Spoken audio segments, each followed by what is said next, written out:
Bone marrow transplant বা অস্থিমজ্জা প্রতিস্থাপন আসলে কোন কোন রোগে করা হয়?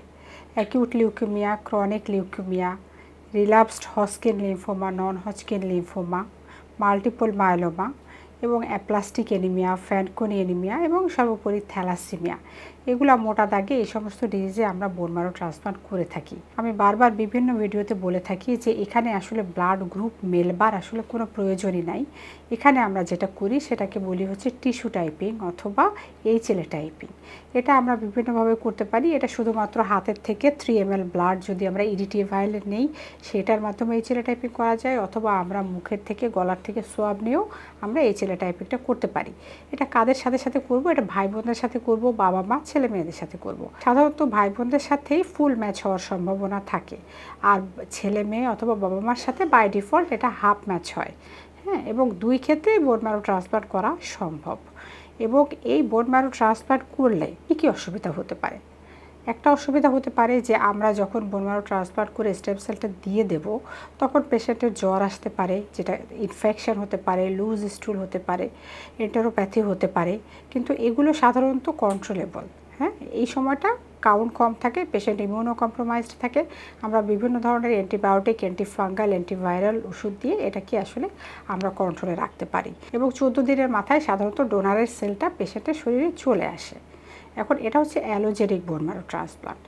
আর যদি বলি অটোলোগাস ট্রান্সপ্লান্ট, সেটা হচ্ছে লিম্ফোমা এবং মাল্টিপল মায়োলোমাতে প্রথমে যখন রিল্যাপস করে রুগী তখন করা হয়।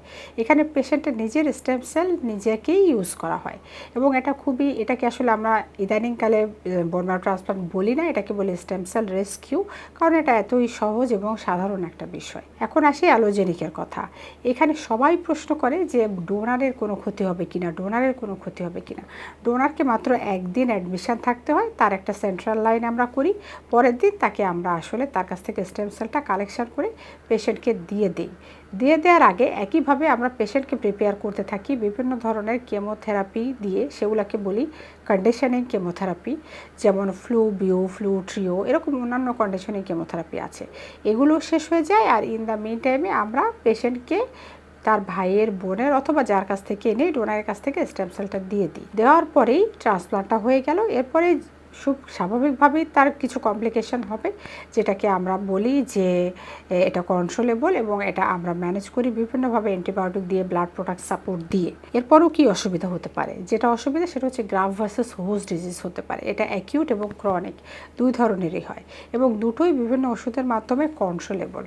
সো এই বোন ম্যারো ট্রান্সপ্লান্টকে নিয়ে অযথা ভীত না হয়ে দেশেই আমরা এখন আসগর আলী হসপিটালে এবং অন্যান্য হসপিটালেও বোন ম্যারো ট্রান্সপ্লান্ট খুব সার্থকতার সাথে হচ্ছে এবং খুবই অল্প খরচে হচ্ছে। এবং অল্প খরচটা এরকম যে আসলে সাধারণ মানুষ যারা, হ্যাঁ, আমার অনেক পেশেন্ট আছে যারা রিক্সাওয়ালা, টাইলস মিস্ত্রি, হ্যাঁ, যাদের সামান্য কিছু জমি আছে, ছোট গ্রামের দিনমজুর, তারাও কিন্তু আসলে করতে পারে।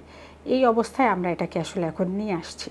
সো ভীত না হয়ে দেশেই বোন ম্যারো ট্রান্সপ্লান্ট করুন এবং এটার সাকসেস রেট অত্যন্ত ভালো।